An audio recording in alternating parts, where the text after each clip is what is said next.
কিন্তু আমরা আসার জায়গাটা তখন আরেকটু হতাশাময় দেখি যখন আমরা দেখি বিএনপির মধ্যেও আসলে কোনো রকম এই 15 বছর থেকে কোনো রকম কোনো শিক্ষা নেওয়ার কোনো জায়গা নেই। সামান্য সংস্কারের প্রশ্নে, বিশেষ করে আমি অন্য সংস্কারের দিকে যেতে চাই না, যে সংস্কারটা মানলে কোনো লস নাই, কোনো অসুবিধা নাই, এবং যেটা সবচেয়ে যৌক্তিক সংস্কার, যে একজন দুইবারের বেশি প্রধানমন্ত্রী হতে পারবে না, এইটার ক্ষেত্রেও বিএনপি আসলে বাধা হয়ে দাঁড়াতেছে। এই এই এই এই এই যে মানে মানে বিএনপির অবস্থান, আপনাদের অবস্থানের কারণ কি? আসলে দুইবারের বেশি প্রধানমন্ত্রী না হলে কি লস? সেলিম ভাই আপনি বলেন তো, আপনি কেন দুইবারের বেশি প্রধানমন্ত্রী থাকবেন? প্রধান উপদেষ্টা ইউনূস সাহেব কি ঠিক আছে? Easy okay? উনি একজন মানে সুইট টকার, উনি ভালো বক্তব্য রাখেন। ডক্টর সালেউদ্দিন আহমেদ কি ঠিক আছে? ডক্টর সালেউদ্দিন আহমেদ কি ঠিক আছে?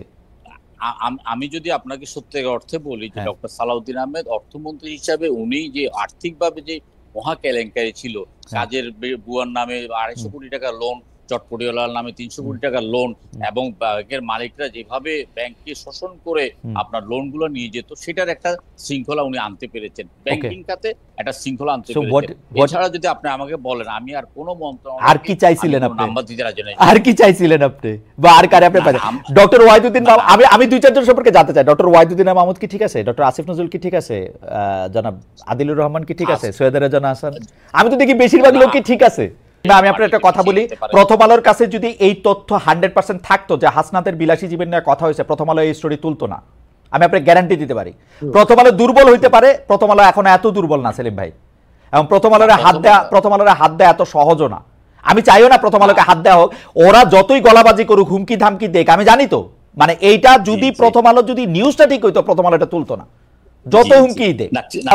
সেলিম ভাই আপনি নিশ্চয়ই জানেন যে গত 15 বছরের শাসনের ভুল ত্রুটি, গত 3টি নির্বাচনে কারচুপি, জুলাই আগস্টের নিপীড়ন, হত্যাকাণ্ড নিয়ে আওয়ামী লীগের কারো মধ্যেই, আমি এখন পর্যন্ত কারোর মধ্যে এত সমালোচনা দেখি নাই, অনুশোচনা দেখি নাই।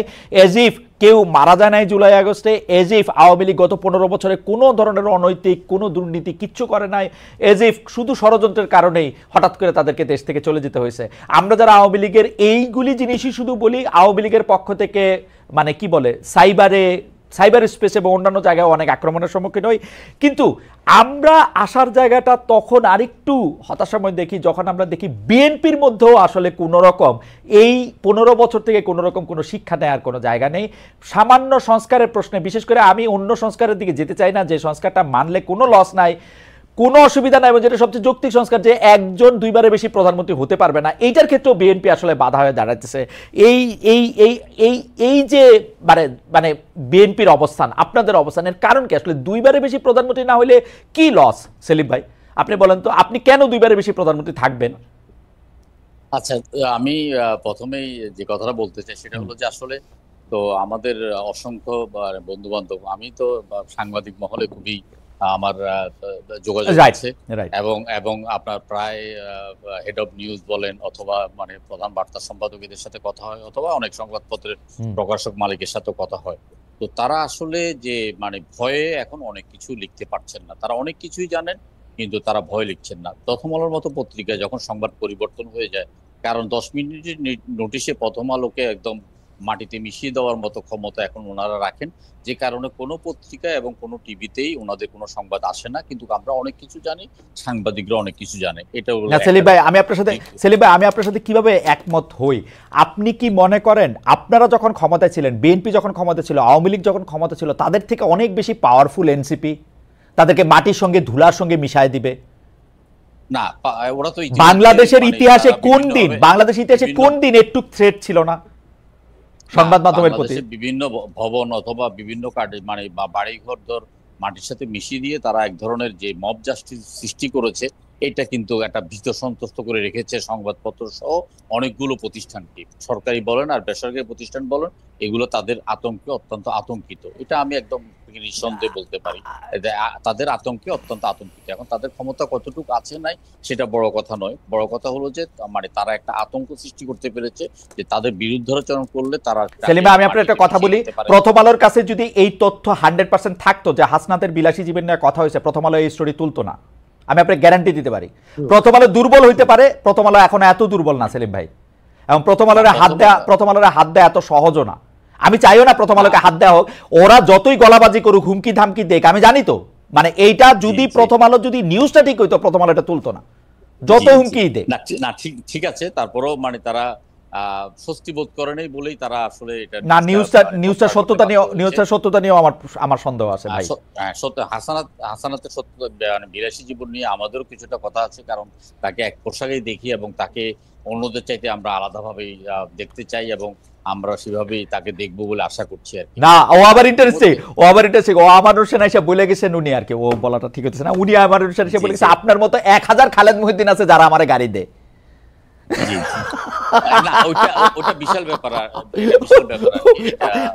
আমি মনে মনে বলি যে রাজনীতি এবং অপসংস্কৃতিতে তারাও যে অভ্যস্ত হয়ে গেছে, 1000 লোক যে তাদেরকে গাড়ি দিলে তারা গাড়িতে চড়বে, এই জিনিসটা প্রমাণ হয়ে যাওয়ার কারণে গাড়িটা দেয় তাদেরকে। একজনের গাড়ি দেওয়ার পরে যদি সে গাড়িটা ফেরত দিয়ে দিত যে না আমি এই গাড়িতে চড়বো না, তাহলে আর দ্বিতীয় ব্যক্তি তাদেরকে গাড়ি দেওয়ার ব্যাপারে আপনার সাহস পেত না এবং আমরা একটা নতুন দিশার সন্ধান পেতাম, নতুন বন্দোবস্তের দিকে আমরা ধাবিত হতাম। যাক, এখন যে সংস্কারের কথাটা বলছেন, সংস্কারের ব্যাপারে তো আমরা সংস্কার চাই।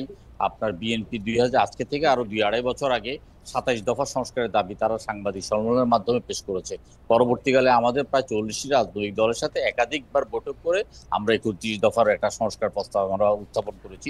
সেখানে বলা হয়েছে যে এক ব্যক্তি 2বারের বেশি প্রধানমন্ত্রী হতে পারবেন না, কিন্তু যেমন আমাদের বিভিন্ন ব্যবসায়িক যে না 31 দফার মধ্যে আছে একাধারে পরপর না একাধারে পরপর 2বার প্রধানমন্ত্রী হতে পারবেন। বাংলাদেশের বিভিন্ন মানে সামাজিক ক্লাব এবং বিভিন্ন মানে ব্যবসায়িক প্রতিষ্ঠানগুলোতে আছে পরপর 2বার বা 3বারের বেশি কেউ ইসি মেম্বার হতে পারবেন না, পরপর 2বারের বা 3বারের বেশি কেউ আপনারা প্রেসিডেন্ট হতে পারবেন না। যদি পরপর 2বারের বেশি হতে পারেন, পর 5 বছর পরে বা 4 বছর পরে আবার হতে পারবেন, এই ধরনের একটা নিয়ম আছে। বাংলাদেশে পরপর 2বারের বেশি প্রধানমন্ত্রী হতে পারবেন না, এটা এমন কি সংস্কার? এটা করলে এটা বিরাট বড় সংস্কার ভাই। আমি আপনাদের বলি এটা অনেক বড় সংস্কার। এইটা যদি সংস্কার না হয়, আমরা দেখতে পাচ্ছিলাম যে শেখ হাসিনা সম্পর্কে বলা হয় যে তার বিকল্প কি, যদি সংবিধানে এটা থাকা, এবং বিকল্প কি বলতে বলতে কিন্তু 3টা খারাপ ইলেকশন করা হয়েছে, একটা ফেসিবাদী একটা রাজনীতির একটা সূচনা করা হয়েছে। আপনি আমাকে বলেন 2বারের বেশি প্রধানমন্ত্রী থাকার পরে উনি অবসরে চলে যাবেন বা উনি পার্টিকে নেতৃত্ব দিবেন, উনি দেশের জন্য আলাদা করে কাজ করবেন, বাংলাদেশের সবচেয়ে বড় দূত হবেন, উনার তো অনেক কাজ, উনি আরো কেন?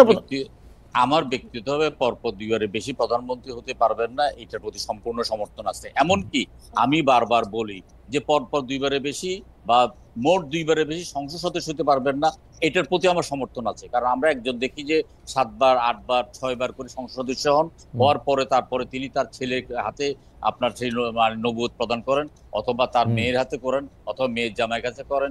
এই যে পারিবারিক ভাবে তারা কোনো কর্মীদেরকে উঠতে দেন না, আমি এটার বিরুদ্ধে। এছাড়া আপনি যদি আমাদের পাশের দেশে দেখেন, জ্যোতি বসু 5 কি 6বারের মতো মুখ্যমন্ত্রী হয়েছিলেন, প্রায় 6বারের মতো। মমতা ব্যানার্জি ইতিমধ্যে মনে হয় 4বারের মতো মুখ্যমন্ত্রী হয়েছেন। ভারতের বিভিন্ন প্রদেশে 3-4বার পর্যন্ত মুখ্যমন্ত্রী হতে পারছেন। তো সুতরাং আমরা বাংলাদেশেও প্রদেশ করব, তো প্রদেশের মধ্যে মুখ্যমন্ত্রী আপনিও হয়েন 3-4বার, কিন্তু প্রধানমন্ত্রী পদটা, হেড অফ স্টেটে পদটা 2বারে রাখেন সেলিম ভাই।